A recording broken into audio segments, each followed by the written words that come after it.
Hello बच्चों, let's read the following question.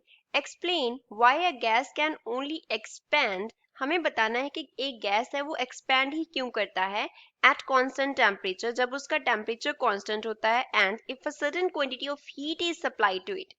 Constant temperature पे हम हीट का कुछ क्वांटिटी जो है वो गैस को अप्लाई कर रहे हैं, सप्लाई कर रहे हैं, तो वो एक्सपैंड ही क्यों करता है. First of all we will talk about the key concept used in the question. इस क्वेश्चन में क्या की कॉन्सेप्ट यूज हो रहा है.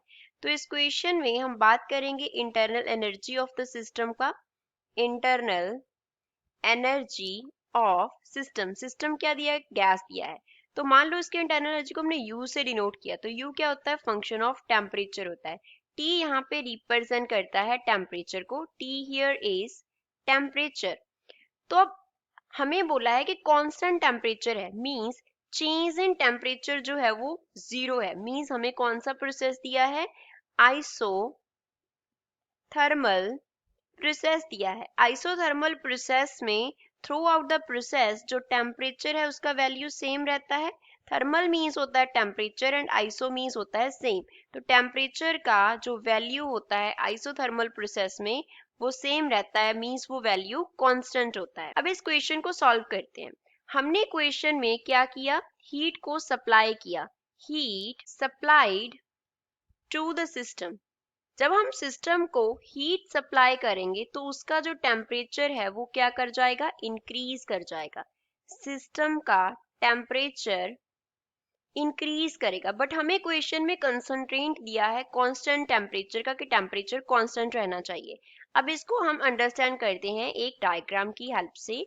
मान लो ये हमारे पास डायग्राम है, कंटेनर है, और इस कंटेनर में हमने क्या किया हुआ है, गैस जो है वो फिल किया हुआ है. और इस गैस के ऊपर यहाँ पे इस पोजीशन पे हम एक पिस्टन लगा देते हैं इस तरीके से.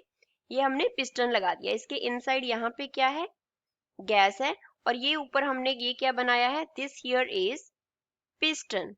अब हम इस सिस्टम को हीट सप्लाई कर रहे हैं, तो इसका जो टेम्परेचर T है वो क्या कर रहा है, इंक्रीज कर रहा है. टेम्परेचर इंक्रीज कर रहा है. अगर जो गैस है वो एक्सपैंड करेगा, मान लो ये एक्सपैंड होना शुरू हो गया. अगर गैस एक्सपैंड करेगा तो जो पिस्टन है वो क्या करेगा, अपवर्ड मूव करेगा. यहाँ पे जो पिस्टन है वो क्या कर रहा है, मूव कर रहा है. पिस्टन मूव करेगा अपवर्ड. अगर पिस्टन जो है वो अपवर्ड मूव कर रहा है तो यहाँ पे वर्क डन कौन कर रहा है, वर्क डन जो कर रहा है दैट इज सिस्टम. सिस्टम जो वर्क डन करता है वो किस पे, किसी की हेल्प से करता है, at the expense of internal energy. System अपनी इंटरनल एनर्जी के एक्सपेंस पे वर्क डन करेगा.